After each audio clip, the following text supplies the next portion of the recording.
Muitas igrejas brasileiras notaram que existia uma possibilidade de ganhar mais dinheiro criando um ambiente que concorresse com as antigas boates. É isso mesmo. Olha só, pessoal, antigamente existia uma tendência de entretenimento no Brasil com boates que ofereciam música ao vivo. Então era mais ou menos assim.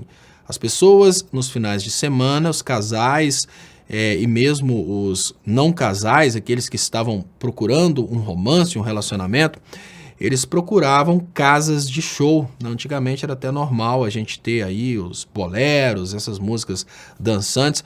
E as pessoas procuravam casas de shows, obviamente, com as intenções relacionadas a uma intenção social de uma casa de show. Então, as pessoas iam lá ou para curtir o final de semana com o namorado, com a namorada, ou então os solteiros iam para procurar namorado ou namorada. A ideia era esse relacionamento social.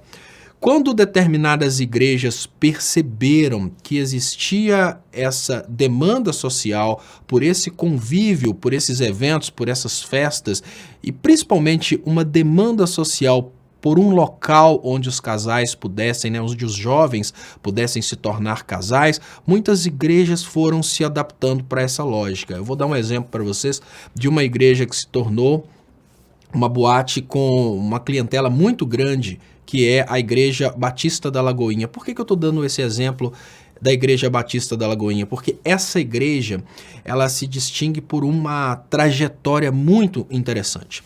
No início da existência da Igreja Batista da Lagoinha, as pessoas contam que o pastor Márcio Valadão, ele tinha um dom de Deus muito grande e que o pastor Márcio, ele fechava as portas de uma igreja muito humilde e ali aconteciam coisas sobrenaturais. As pessoas contam que aconteciam revelações, que aconteciam manifestações de Deus e que as pessoas recebiam milagres. Só que o resto das igrejas brasileiras, em especial as convenções batistas, contam que essas convenções começaram a se revoltar um pouco, porque essa coisa de ter dom de Deus não é uma coisa muito comum entre todos os pastores. Alguns pastores têm esse dom sobrenatural, a maioria não. Então os pastores das outras igrejas do mesmo segmento, com uma certa raiva aí do pastor Márcio Valadão, começaram a boicotar esse trabalho dele. Então converteram esse trabalho de um trabalho puramente religioso naquele trabalho mais ligado a uma igreja de doutrinação, uma igreja de comércio. Então esse aí é o segundo momento dessa igreja. Nesse segundo momento dessa igreja, a gente tem aí uma característica muito interessante, que é a característica da igreja show gospel. Quem é do mundo gospel e não conhece aí a banda da Igreja Batista da Lagoinha, né, que fez bastante sucesso, a Ana Paula Valadão ficou famosíssima, a Ivete Sangalo do mundo gospel, e esse momento gerou muito mais lucro. Nesse momento tinha uma estratégia interessantíssima. As bandas gospel, elas vendiam milhões e milhões de CDs, milhões e milhões de discos, faturavam milhões e milhões de reais e eles falavam que mandavam parte dos rendimentos aí para a África para ajudar as criancinhas pobres. Hoje a gente tem isso aí praticamente em todas as empresas, né? Para tentar dizer que não, a gente não é sanguinário e que a gente não quer só lucro, a gente manda parte do nosso lucro aí para ajudar criancinhas, etc. Mas a grande realidade é que esse segundo momento, que é o momento em que a igreja deixou de ser uma igreja culto a Deus para ser uma igreja show, ou seja, uma igreja culto aos artistas parentes do pastor, culto aos artistas que na maioria das vezes eram aí amigos ou parentes dos donos das igrejas, essa igreja começou a lucrar muito mais. E nesse segundo momento a gente teve aquela coisa de segmentação de mercado e aquela coisa de disputa por mercados. Por exemplo, a Igreja Batista da Lagoinha, que é muito interessante falar sobre essa igreja por causa desses elementos, ela começou a criar alguns produtos específicos para o público gospel, como por exemplo, a igreja criava um produto aí que era da Igreja Batista da Lagoinha, Diante do Trono para crianças. como ela criava esse produto para crianças, ela precisava evitar que as crianças do mundo gospel consumissem produtos de outros segmentos. Então a gente teve, por exemplo, aquele momento em que trouxeram a ideia de que a Xuxa era do Satanás, que o Fofão tinha feito um pacto com o diabo, tudo isso era mercado. Eles criavam um obstáculo para que os crentes não tivessem acesso a produto diferente do deles. É a mesma coisa que se hoje, por exemplo, os refrigerantes concorrentes criassem um argumento desse, né, ignorando o controle acionário, é mais ou menos assim.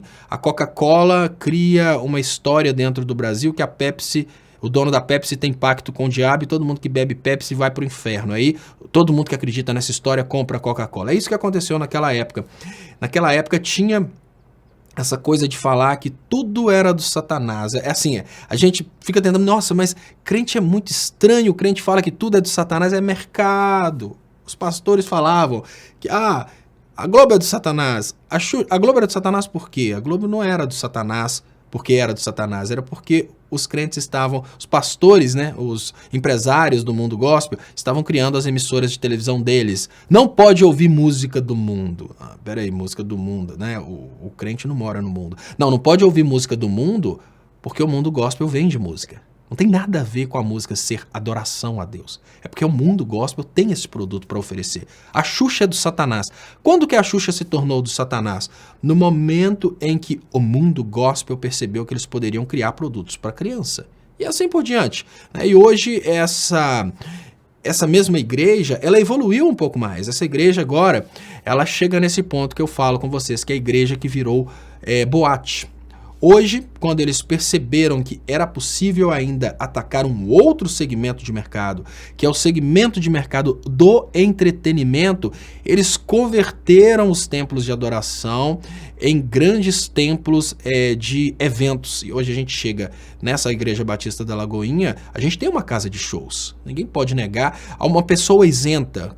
Peça aí a opinião de uma pessoa que não seja que não seja do mundo gospel, peça essa pessoa para visitar essas igrejas, que vocês vão perceber, a pessoa vai falar abertamente, não, que isso é uma casa de shows, então tem todo um sistema de iluminação, um palco, uma estrutura de luz, os shows acontecem ali, e acontecem os verdadeiros motivos de visita à casa de show, que é o entretenimento, que é a dança do acasalamento.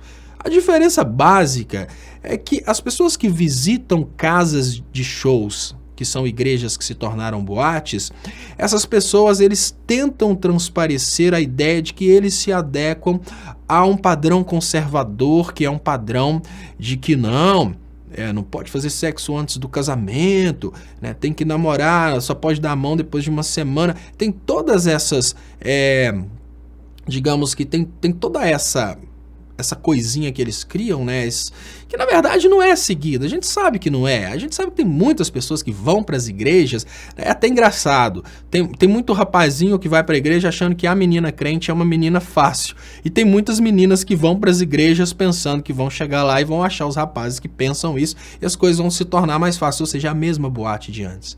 A ideia é exatamente essa.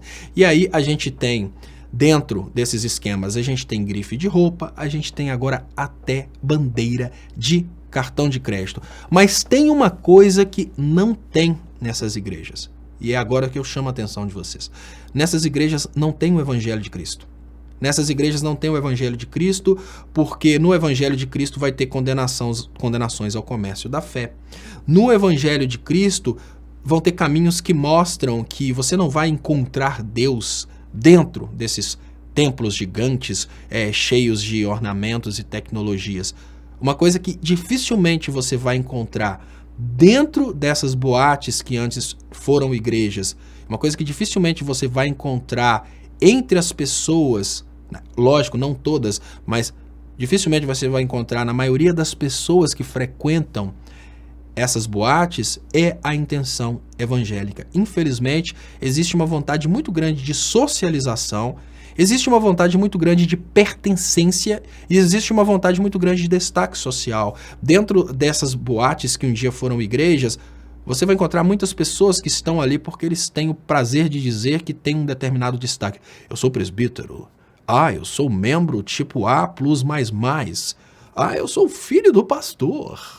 Eu sou trisneto de não sei o quê, da família tal, que fundou a igreja, mas vontade de... Né, importante, Jesus Cristo fazia muito mais questão da pregação do evangelho do que da adoração. Vontade de pregar o evangelho você não vai encontrar nessas boates. Intenção evangélica no coração das pessoas que frequentam ali, talvez uma quantidade muito pequena. E bondade. Você não vai encontrar bondade nessas boates. O que você vai encontrar são pessoas tentando exibir carros de marca. Se você for no estacionamento, você vai ver que ali vão ter vários carros. E olha, a maioria deles financiados. O que essas pessoas querem é se exibir, infelizmente. Você vai encontrar roupas de marca, aquela coisa extremamente fashion. Você vai encontrar vários comerciantes ali tentando fazer relacionamentos de negócios. E você vai encontrar, lógico, uma quantidade muito grande de pessoas com interesses sexuais. Talvez você conte nos dedos as pessoas que estão ali com intenções realmente conectadas a Jesus Cristo ou ao evangélico. Bom, eu peço para você se inscreva aí no canal do Estopa, compartilhe, marque para receber notificações e peço desculpas se esse vídeo foi um vídeo muito agressivo e gostaria de falar com você que se a carapuça civil, não fica com raiva de mim não, essas coisas precisam ser ditas. Muito obrigado, valeu aí e até mais.